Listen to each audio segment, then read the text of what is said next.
Hi friends, welcome to our channel. இன்றைக்கி நம்ம வீடியோவில் என்ன பார்க்க போகிறோங்கன்னா, ராகியோட உப்பு உருண்டை தான்.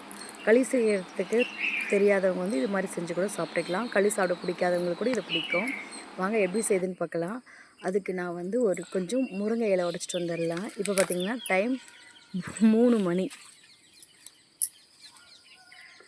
முருங்கை உடச்சி எடுத்துக்கலாம்.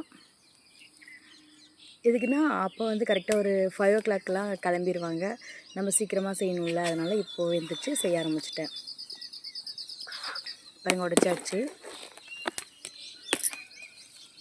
நமக்கு தேவையான மட்டும் கொஞ்சம் தேவை, நான் கொஞ்சம் எக்ஸ்ட்ராவே உடைச்சிட்டேன், கொஞ்சம் மீட்டி வச்சுட்டு அப்புறமா.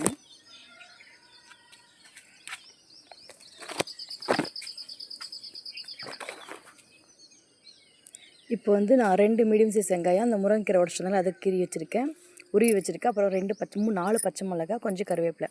இப்போ தாளிச்சிடலாமா? ஒரு கடாயை வச்சு கடாயை சூடாந்து எண்ணெய் சேர்த்துடலாம். எண்ணெய் சேர்த்துட்டு எண்ணெய் நல்லா சூடாகட்டும். கடுகு சேர்த்துடலாம். கடுகு நல்லா பொரியணும். கடுகு நல்லா பொரிஞ்சதுக்கப்புறமா நம்ம கடலைப்பருப்பு, உளுத்தம்பருப்பு, சீரகம் ஃபஸ்ட்டு சேர்க்க மறந்துட்டேன், அதனால் இப்போ நான் சீரகம் சேர்க்குறேன். நீங்கள் கடுகு சேர்த்து அப்போவே சீரகம் சேர்த்துருங்க. இப்போ நல்லா பொரியட்டும். தீஞ்சிடக்கூடாது. ஒரு பொரிஞ்சது உடனே நம்ம கட் பண்ணி வச்சுட்டு மறுபடியும் நான் ஒட்டுக்காக சேர்த்துடுறேன். வெங்காயம், பச்சை மிளகாய், கருவேப்பிலை, அப்புறம் முருங்கைக்கீரை, உப்பு தேவையான அளவு சேர்த்து நல்லா வதக்கி எடுத்துக்கலாம். இது நம்ம வேக வைப்பங்கள்ல, அதனால் ஒன்றும் பிரச்சனை இல்லை, ஒன்றாவே சேர்த்துக்கலாம் எல்லாத்தையும். முருங்கைக்கீரை சேர்க்கும் போது கொஞ்சம் எக்ஸ்ட்ரா சேர்த்துக்கோங்க. பாருங்கள், முருங்கைக்கீரை இந்த இடமே தெரியல. இப்போது நல்லா வதக்கிடலாம். ஒரு 2 minutes கழிச்சு நல்லா வதங்கினதுக்கப்புறமா நம்ம எந்த கப்பில் மாவு எடுக்கிறோங்களோ அதில் அந்த கப்பில் 2 கப் அளவு தண்ணி வச்சுக்கோங்க, கரெக்டாக இருக்கும். பாருங்க, இது நல்லா கொதிச்சு வரட்டும். நல்லா கொதிச்சிச்சு. இப்போ நம்ம அந்த ராகி சேர்த்துக்கலாம். ஃபஸ்ட்டு பார்க்க கட்டி விழுற மாதிரி தான் இருக்கும். நம்ம இறக்கி வச்சுட்டு கூட நம்ம ஒரு டைம் ஆறுனதுக்கு அப்புறம் கூட எல்லாம் மிக்ஸ் பண்ணி வச்சுக்கலாம், அதனால் ஒன்றும் பிரச்சனை இல்லை. நல்லா மிக்ஸ் பண்ணி பாருங்கள், இது மாதிரி உடச்சி விடுங்க. அப்படியே அந்த கடாயிலே உடச்சி விட்டிங்கன்னா கூட உடஞ்சிரும். ஓரளவுக்கு உடச்சி அதுக்கப்புறம் நம்ம கீழே இறக்கி வைக்கணும்ல, அப்போ ஆறுனதுக்கு அப்புறம் கூட ஃபுல்லாக உடச்சிக்கலாம். பாருங்கள், இதிலே உடைச்சாலும் எல்லாமே நல்லா உடஞ்சிருது. பாருங்கள், எந்த அளவுக்கு எல்லாமே கட்டிலாம் போயிடுச்சு. இப்போது அது குண்டு குண்டாக இருக்கிறது கடலைப்பருப்பு.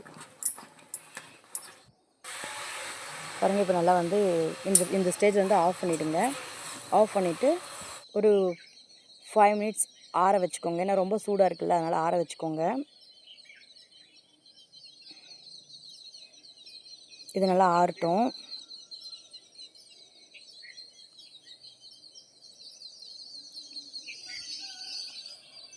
பாருங்கள், கட்டியே சுத்தமாகவே இல்லை, பார்த்தீங்களா? இது மாதிரி நல்லா ஆற வச்சு எடுத்துக்கோங்க.